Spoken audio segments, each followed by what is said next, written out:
you have been using. But there is a law that now came into force after this other law. So as Uganda, because our people were getting cases of cancers were on the increase, government had to find a way of protecting the citizens and use the computers, use the TVs, use the fridges. Those ones are banned. And residents, yes, we have people know. Yes, you can travel. For instance, you have excess kilos, some, and then the rest are delayed. They come later. So the law is very clear. It says this one should have arrived within 90. There was issues, it did not have money. The law also goes ahead and gives the commissioner powers up to 365 days. However, looking at personal baggage that is exempted, they should be household. Household and for personal use. Those are the catch words. Household and for personal use. Because we don't want people coming with tradable commercial goods. You know, if you don't pay taxes here, that means we are going to destabilize the market out there for people who have paid their genuine taxes. Okay? So the catchword here, these are household, okay, and therefore your personal benefit, you as the passenger. You don't say, I left my 5 children here, I have bought for them these goods, shoes, these are theirs. Okay? They should be for household in nature and for personal use and not tradable. Thank you, Elizabeth. Thank you so much. So, Kato, we're still talking about the passenger and their personal effects and how they come into the country. So let's go a bit to the side of the cargo. How does cargo arrive here and then it's transferred to the cargo terminal? From the arrival to the is there a process? Can you take us through it? Yes. Well, we expect all packages, all cargo coming through the passenger terminal to have been imported by passengers, because this is a passenger terminal, and they belong to those passengers, and they are even tagged in their names. However, if we are to transfer them, we normally issue deposit notes. Then after, we shall issue a cargo receipt, and we hand over those goods to our handlers. The contract with those handlers. So they will take this cargo through the tarmac together with the customs officer up to the cargo side. Then other process can begin from there. Okay, so the passenger after he use that deposit note to go and claim those goods from there, where they will have to use their personal teams and the higher services of a clearing agent to clear those goods through customs. So a passenger can't do it on their own, they have to use an agent? Yes. That side, that means those are commercial goods. They need a team, so they have to use their team, and they need also a clearing agent who has to make that customs declaration for the goods to be cleared. Maybe, Liz, I needed to add something on restricted items. Yes. Our passengers always come back with restricted items. These are items, they are allowed to be regulated. Yes. You need certain clearance from certain authorities. You need permits for you to clear such items. You can give us some examples. For example, like a camera drone. Okay. For recent, it is coming into Uganda. Very many people are coming with such items. However, what we do, we always keep them, we retain them, and we issue them a deposit note, and we always tell them to go and clear with Ministry of Defense and your Civil Aviation Authority. So they need that clearance for them to take them into the country. Apart from the drone, then there is also other items like medicine. Okay. You cannot take medicine unless you've been cleared by National Drug Authority. What if it is my personal prescription? I've been sick, I went to India, now I've come back with like a that one it is of okay, provided there is prescription of what? That drugs. Nice. I'm talking when the quantities are quite what? Okay, so Sylvester, as we come to the end then of the maybe also walkie-talkies. Walkie-talkies. Yeah. These are security gadgets, clearance from UCC and police. Any other that you missed out? Of course, the list is big. Big, yeah. Big. Like live animals. Okay. Where can our clients get this information from? Because I know you've mentioned a few, but if the list is big, they need to know. You can look into the camera. Even on our website, it is there. Okay. The passenger clearance process is there. They can find such information there. Thank you so much. As we wind up with our show, any parting shots from Sylvester? Yes, I want to thank all Ugandans who are paying their taxes. And I want to diffuse the issue of us restricting on the number of kilograms someone would import. We are open to any amount of cargo that is coming into the country.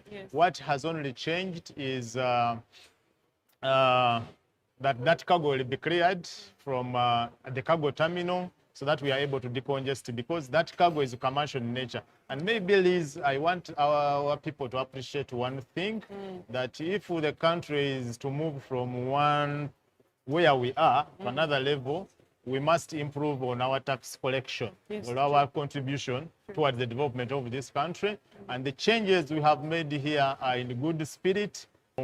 Maybe it is just also to hint to the people is that when you don't use your tin and you are clearing cargo, there are taxes that come post importation in domestic taxes. So if you have not cleared that tradable commercial goods under your tin, that means we are losing that tax. So all what we are doing is for the good of the country, is for the good of every traveler, so that we increase on our taxpayer register, so that people pay the taxes, and then no one will pay more.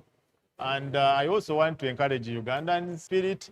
The congestion that used to be here, the congestion has been reduced, and now you can smoothly enter into this country. And the image at arrivals is actually improving and will keep improving as an authority that is mandated with revenue collection. But I request that let us support this. Let us not give people misleading information, because whatever is being done is for the good of this country. Thank you so much, Liz. Before I let you go, Sylvester, I know we talked about this, but I just want you to make it clear for our viewers, Is there a way a passenger can know how much tax for a good they are bringing prior to arriving here, so that they are not dazzled, they are not surprised at the prices? Like, is there that specific, is there somewhere they can go? Is there somewhere they can write to and find out, if I'm bringing up a perfume worth $5,000, how much tax am I paying before they arrive? Thank you so much, Liz. We have opened up so many channels. You can go through our contact center. You can get that information. It's operational 24 hours. You can use our Twitter link and get that information. We have so many channels that have been opened up.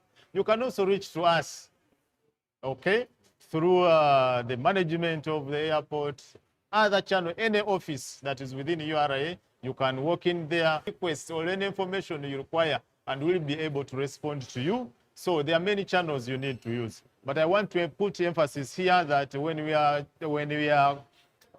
deriving taxes of how much you are supposed to pay, it is based on the... Yes, there was an outcry there that customs, you have your values. These are not customs values. They are values intended to ensure that we pay a fair share, especially for people who have not given us their documents. And this document now is within the public domain. You can access these values on our website, URA, and then the values are there. So that now you have an informed point where you are going to purchase these goods, when you make a decision whether these taxes you will break even or not, so that you have that prior discussion when you are in the market purchasing these goods, so that when you arrive at the airport, you are cleared very fast. You've already come with the taxes, so that you move faster and you'll be able to move with your goods as you arrive at the airport. So what happens if I have my receipt of PAV? Yes, Elizabeth, you will agree with me that pricing is done differently. Yes. For instance, if I'm buying in big quantities, I can get a quantity discount. For instance, if I'm paying cash and I'm not buying on credit from my supplier, I can get a discount. So there is no one size fits all, okay? But what the requirements are self-declare, okay? And then the proof that was actually the value at which you paid, is what we should actually go with. But you must prove to us that that was actually the price paid or payable, so that you go at that value. For people where we have given them alternatives, probably the values is extremely low. I have seen invoices where people come with a phone. It's the final product, but what is given to us is 0.0, which is even far less than the raw material that is used to make a phone. Yes. So what we are requesting of our people, our citizens, is that values are assessed based on your purchase price. So give us those documents so that we are able to assess the right tax. Thank you so much. John, to you, your last parting shots for the show, and anything else you feel like you've left out that our viewers need to know. So I appeal to all our people outside there who are intending to come back with their personal items. Please ensure you keep your receipts and invoices, because they are very crucial here when we are making a decision.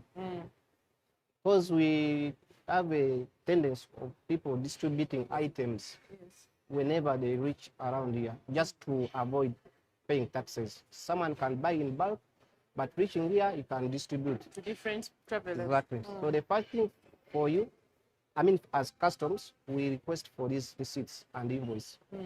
Failure to give us this invoice, we shall think that this item does not belong to you, and of course to be dutable, because we are failed to prove that it's your item. And also we need to know the cost of these items, whether they qualify or not. They are within your threshold. So let me ask a quick one before I let you go also.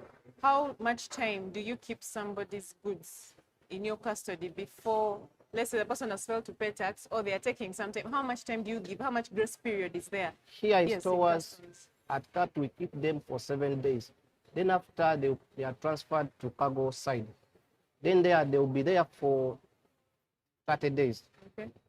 Thereafter, they'll be taken for auction. Okay. Thank you so much for joining us. It was good to have Customs 101 show. For any other topic that we may pick, you need to know, you can call us on our toll-free numbers. You can contact us via our Twitter DM or Facebook or LinkedIn. Thank you so much.